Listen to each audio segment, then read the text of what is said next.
Hello, welcome to 30 Minutes. I'm Rick Anthony. The school at St. Monica Parish in Berwyn, after being closed since 2012, is open again. The lights are on and they have a new tenant. The new tenant is Regina Luminis Academy, a private school that promises the distinctive merits of Catholic classic education. The curriculum is rooted in the classic pillars of grammar, logic, and rhetoric taught in small class settings, the ideal for effective education. The Academy's approach towards education is based on the trivium, a Latin word for three ways. My guests today are Father Charles Zlak, who's the pastor of St. Monica Parish, and Dr. Denise Zatori, who is the principal of Regina Luminis Academy. Welcome to 30 Minutes. Happy to have you with us today. Nice to be here. With a wonderful story about a small school, a big dream, and a dream now that hopefully is going to come true for all who have been involved for many, many years in the interest of providing something that is truly different, particularly in today's world in education. Dr. Zlak and, Father Zlak and Dr. Zatori are here to tell us about the Academy, which is opening in August, will be in full operation by September. We'll talk more about the details of the curriculum, the school's class size, and so on as we go through. But first of all, Father, what's it feel like to be a tenant, or rather a landlord with a tenant? It has one of the aspects of priesthood is when you're face down in the cathedral in front of the Cardinal Archbishop, they don't give you a handbook on what to do in terms of $1 million budgets and buildings and lights and things like that. So it's part of being a pastor. But I have a good staff, and we are delighted that Regina Luminis Academy is going to be part of our parish family. There was, back in 2012, when the school closed, a real sadness in the parish. I'm sure. And the fact that we're going to see Catholic school uniforms running around the yard again, I think, is a real shot in the arm for the parish. And I also think that it has a nice symbiotic relationship for Regina Luminis as well.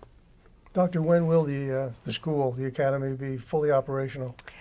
Well, we are having our high school open on August 28th, suitably the feast of St. Augustine, the great father and doctor of the church, who wrote many tractates on Christian education. So the high school will begin 1 week before the elementary and middle school, and that will begin Tuesday, September 5th. So you will open with how many students? Well, God willing, over 100. Right now we're hovering around 75. And we are entrusting to the Lord and His Mother and the saints our enrollment effort. How long has the Academy been in existence?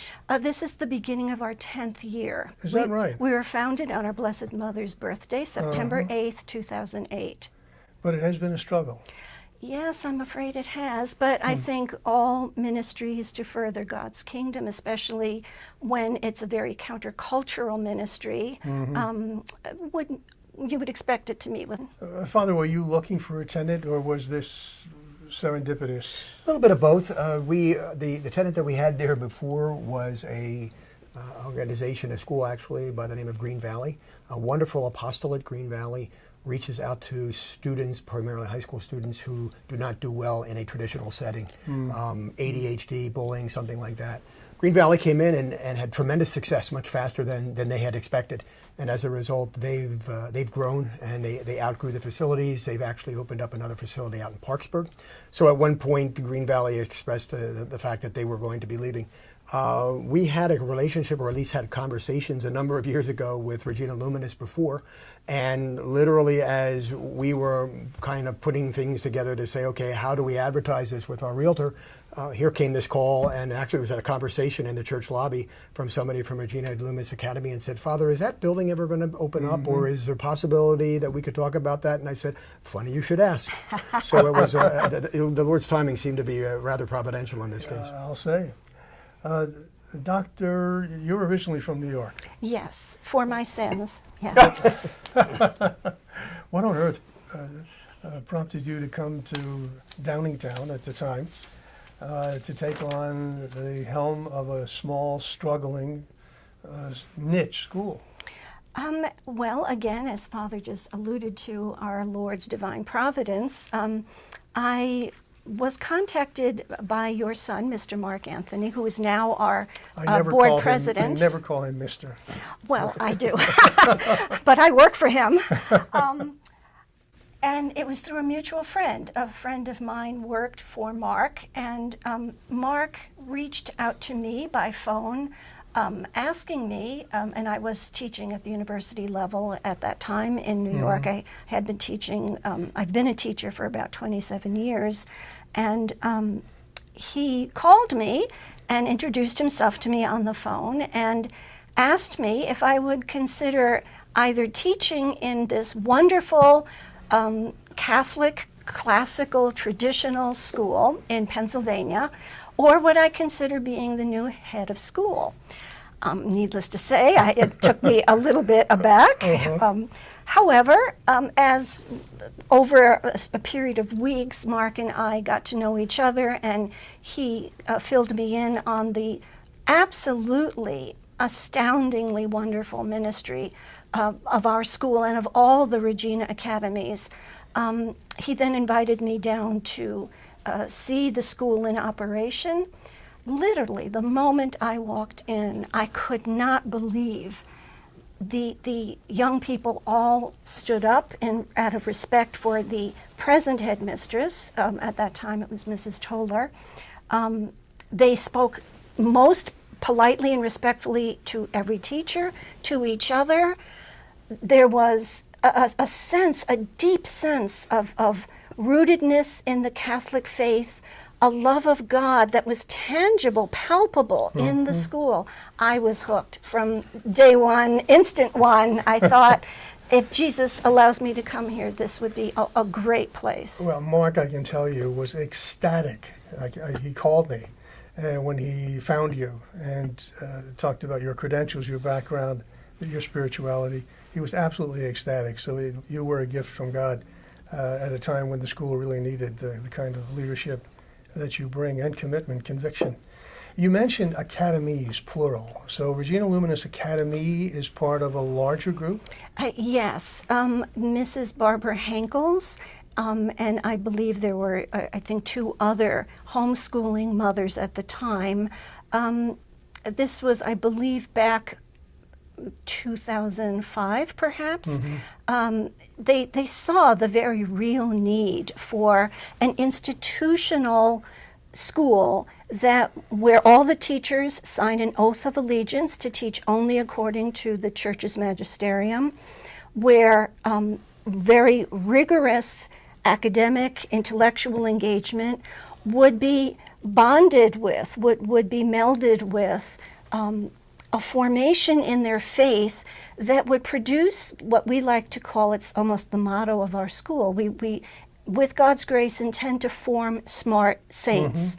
And if we could underline the second of those 2 terms, saint, that would really convey our mission.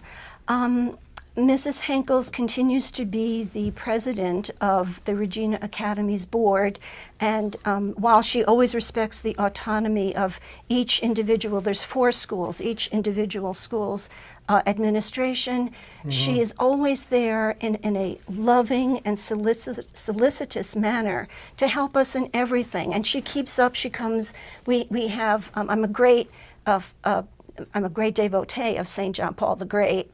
And on his feast day, October 22nd, we always have a talent show. And Mrs. Henkels, she's such a wonderful person. It's such a trooper, too. I mean, because there's only so much of the same acts you can see. But she comes every year, and she watches and cheers, and she's just there to support us. Well, her family, of course, the company is Henkels & McCoy, a very successful, very prominent construction engineering company in this region. But I know they've been very, very generous to the church in general, very philanthropic to a number of very good causes. But her special attention to Regina Luminis has been pivotal. Without her, we wouldn't be sitting here talking about it. So she deserves all the credit in the world. I asked you before we went on whether the eligibility requirements for entry into the school included religion, Catholicism.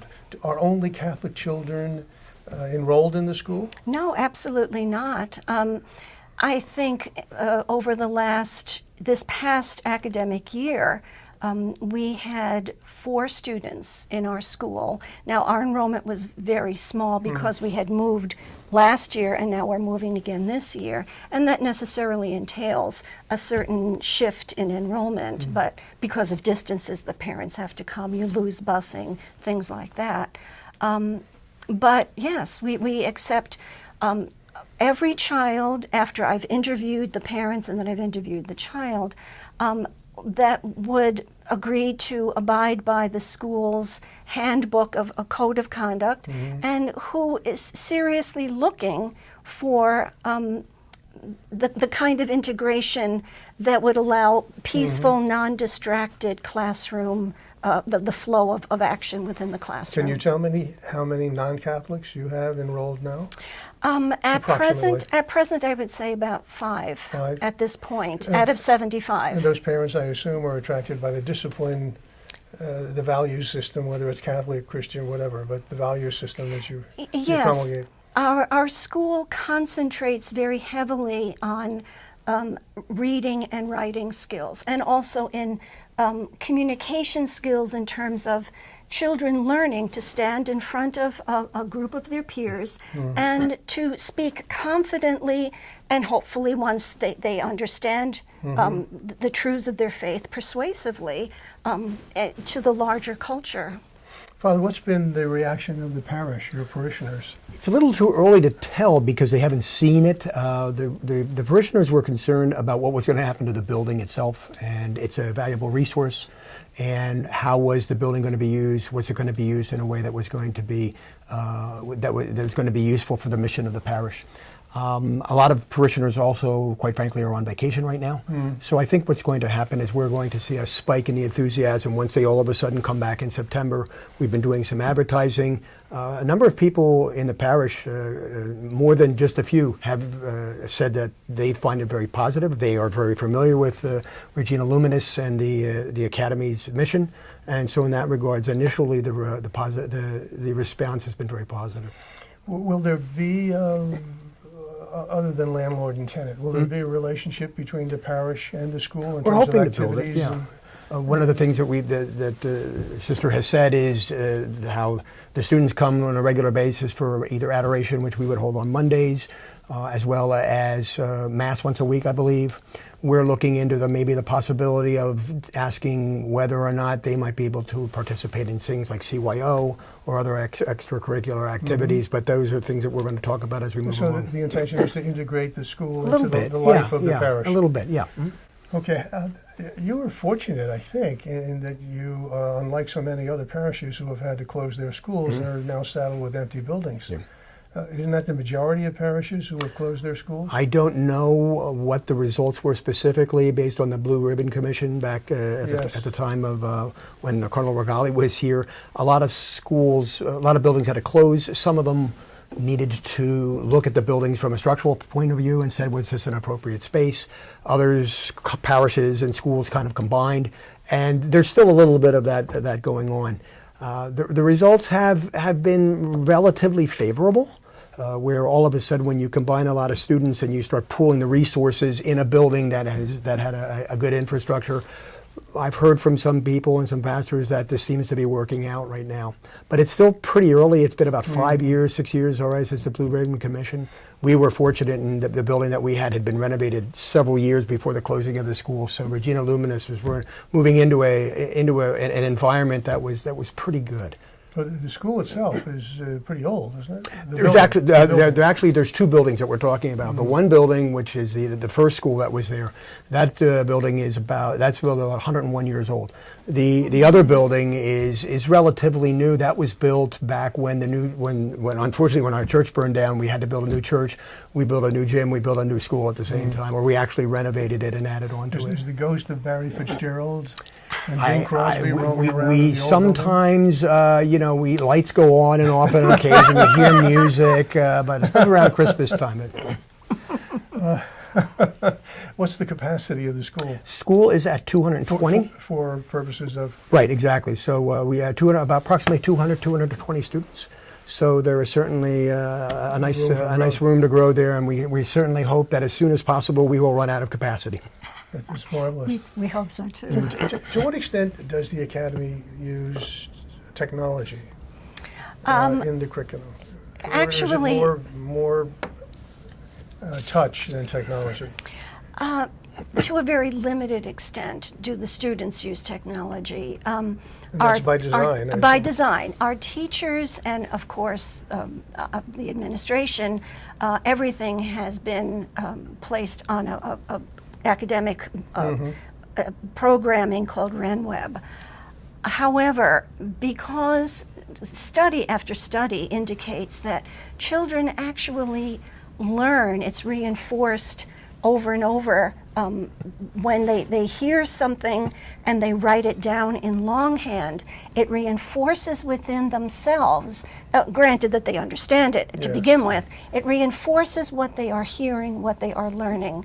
And I can tell you from my own experience, many, many years as a college, a professor in college, I would see my students busily typing along as I'm lecturing, and I would walk around the room, and there they are updating their Facebook page. Of course. So I didn't permit them to use laptops or iPads after that. But the intuition for us isn't a negative kind of thing. It's a positive kind of thing. Children learn better when they write things out in longhand. You know, the principles, basic principles is a tautology, isn't it? But the principles of education really are immutable. They haven't changed from when I was in school. You're absolutely right. The rote memory, how else did I learn my times tables? Other than having the ruler smacked on my Well, we don't do knuckles. that anymore. You'd end up in jail. How many teachers do you have now? I think around 24, and I am still interviewing for a couple of part-time positions, but we have 14 full-time, and we have about 10 part-time at the All moment. credentialed? All credentialed. Most of our teachers have multiple master's degrees, and at this point we have 4 teachers with doctorates. I wouldn't think you'd have too much trouble recruiting teachers. I don't know what the pay is, and I'm not going to go into that. That tends to be the problem. Well, of course. That, But people don't do it for the money. They do it for the mission. They do it for love of yes, teaching. Yes, absolutely. I would imagine. Yes, It's- and it that is- is it's a that is our calling. experience, in Yeah. fact. What is a trivium, and what does it mean in this context? Well, the trivium, and you already defined it, means roughly in Latin the convergence of the 3 ways. The trivium began as a philosophical intuition whereby any human learner begins by understanding concepts based on what they experience in their 5 senses, which is the grammar stage. Grammar, logic, and rhetoric form the trivium, those 3 fields of study that began with Plato, the philosopher in the 6th century BC. Plato's intuition was picked up by Aristotle and then is absorbed into Christian culture through St. Augustine and later by the 6th century Christian philosopher Boethius.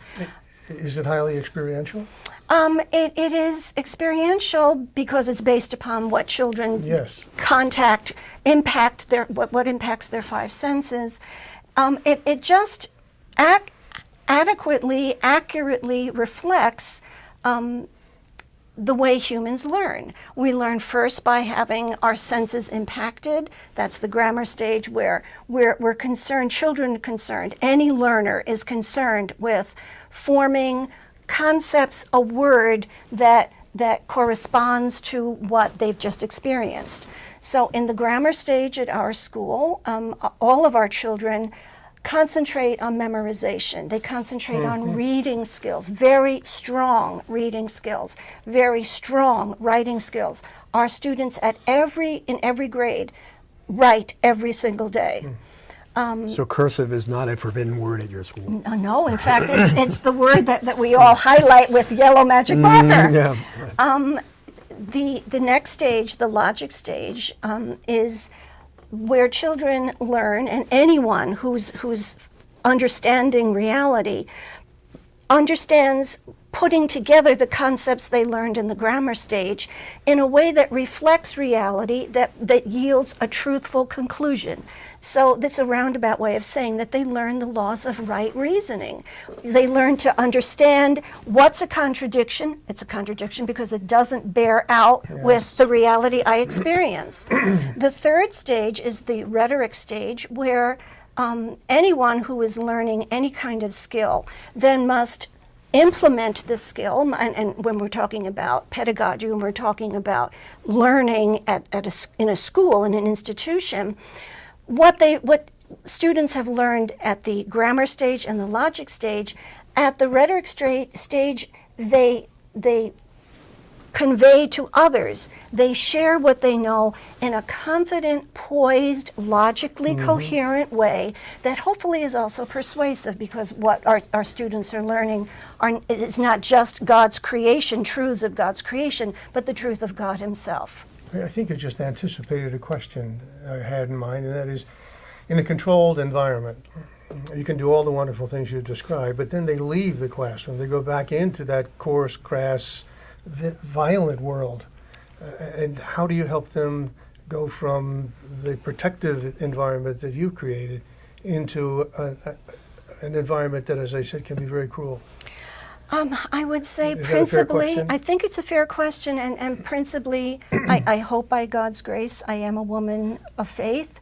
I would say all of our teachers, I try to be myself also, are people of prayer, so that hopefully we form our children intellectually to know the truth and to share it, but also we form them spiritually, and God willing, what they learn while they're within our building, while they're under our tutelage and care, they can then bring out to a rather toxic culture, if we're talking about a Christian analysis. They can hopefully bring this out with them to counteract some of the influences that we're all too well aware are out there, but also those of us who are their formators are praying for them, are offering small sacrifices for them. And I'm a very strong believer in the power of prayer, that they will be protected. Father, have you seen this kind of pedagogy before? I really haven't. No, I mean, we are blessed in the Archdiocese of Philadelphia with a very long academic tradition. We have very fine Catholic schools in the area. A number of our students go to St. Catherine's in Wayne. They go to St. Norbert's in Paoli. They attend some of the academies, St. Alphonsus, Villa, Malvern, Waldron. This is a little bit of a different approach. I think it's great because I have a business background. I believe in marketing. I think it's something that's a little bit of a niche that I think there's a number of parents out there that would say, you know what, these are very fine Catholic institutions. This is something a little bit different, and maybe this is something that I would like to, maybe I need to look into this a little more seriously. If I could just segue from back one of your questions, Sister, you've been around for a few years. Anecdotally, what's been the experience of some of your students as they move into the high school and maybe even into the college area in running up against an environment that's maybe not as Christian friendly? At Regina Luminis, we haven't been in existence and operation long enough for our students to have come to even graduate college yet. But in terms of my experience as a professor at the university level, I would say if students attend a school where they are formed in a more traditional Catholic understanding of their faith, formed in the practice of virtue, not just intellectual virtues, but the moral virtues, and of course, always trusting in God for the infused virtues.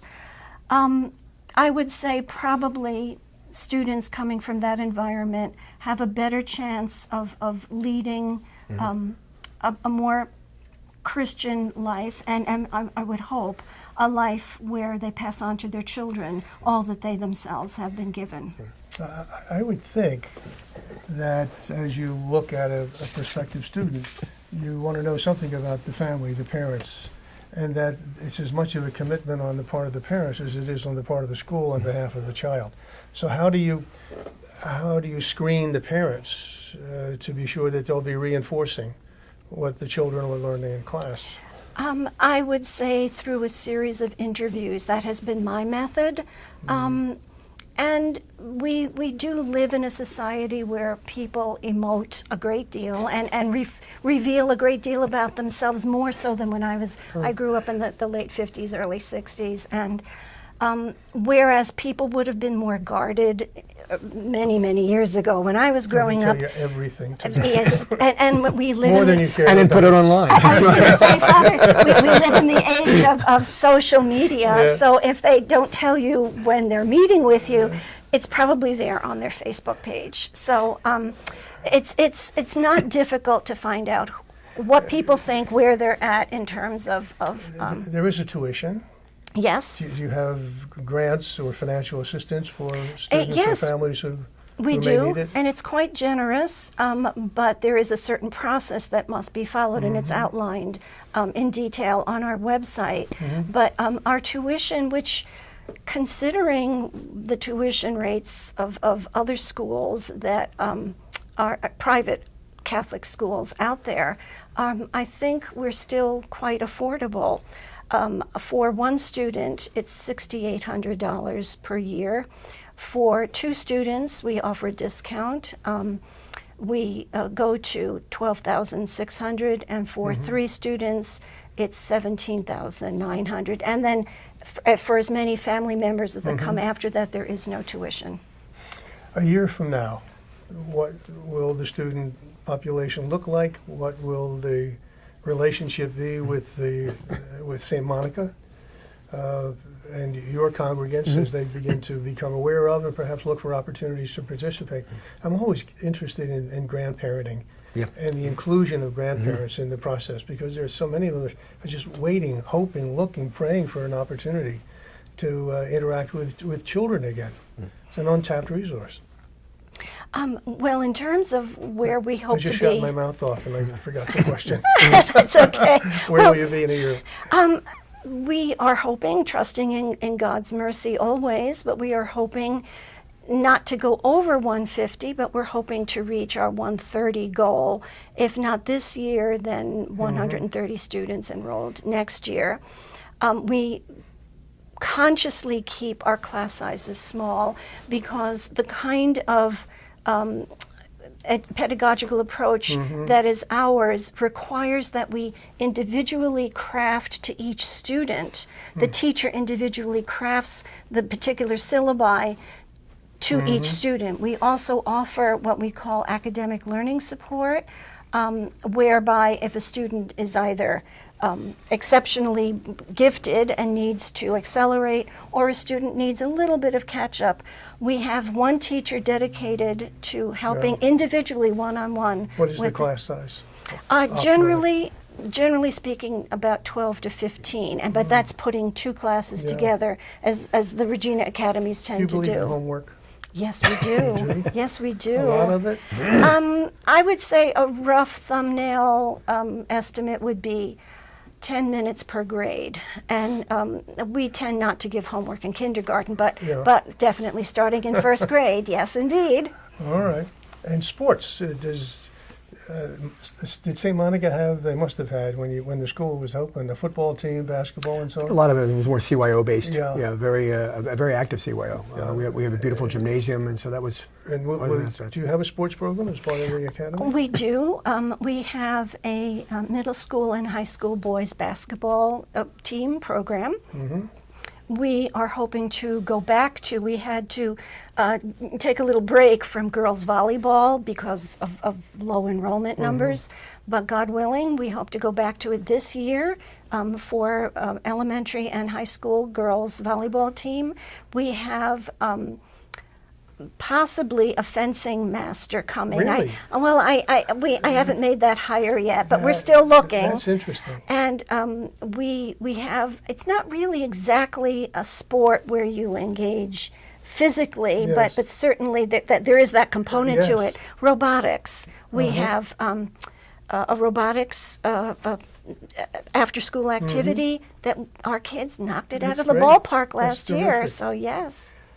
You have a band? You have to have a band. Well, we don't. It will we sound don't. horrible, but you have to have a We, band. we don't yet. However, I've already hired the teacher who will form a children's choir. Nice.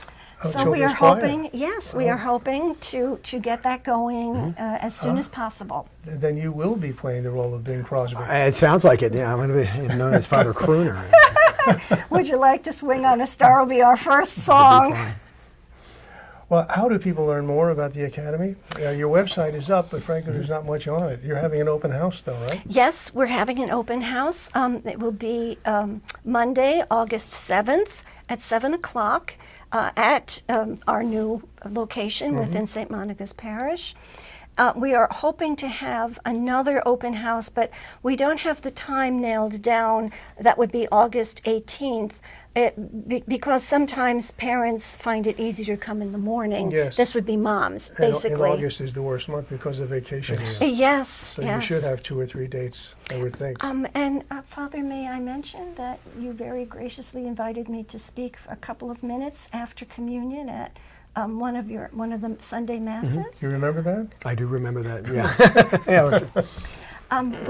We will have children dressed in Regina Luminis uniforms, and they will be handing out folders of information. I believe it will be 5 o'clock on Saturday, August 12th, and 9:30 Mass on Sunday, August 13th. If there are those who don't have children, school-age children, but are interested in the Academy and would like to contribute to the Academy, may they do that? Oh, You my wouldn't turn money heavens. away, would you? We never No, turn no, money no. away, of course Is there a not. scholarship fund or something like that? We do have that. We also have for kindergartners through 12th grade a platform that enables parents to tap into Blocks funding and Henkel's Foundation educational subsidies through EITC and OSTC. It's on our website, and it's called Smart Tuition. And if parents sign up for that, they would then their eligibility is determined, but then they would be able to receive quite substantial scholarships. And the website is www.reginaluminisacademy.com. okay, not to be confused with academies. Not to be confused with academies. Yes. Okay. It's a wonderful story, and again, It is. Father, thank you so much on pleasure. behalf of my son and all the other people I know have worked so very, very hard to keep the Academy alive and growing. And again, with your coming on board, I know the board has been, again, the word is ecstatic to have you there. Well, by God's grace. Because you love so much the mission of the Academy. Thank you both very much for being our here. pleasure. Thank Best you. of luck. Thank you. God bless. Remember, the open house is Monday, August the 7th at 7 o'clock p.m. in the evening, and that will be for all grades. Yes, These are yes, all and grades. all are You'll welcome. be serving refreshments, Yes, cookies, we will. punch, and stuff like Yes, we will. that. And Barry Fitzgerald will not be there. I don't know if he's No. going to be able to make it, but Okay. I'll have to get him back in touch with him. Thanks again very much. Thank Until you. next time, this is 30 Minutes. I'm Rick Anthony. Take very good care of yourselves.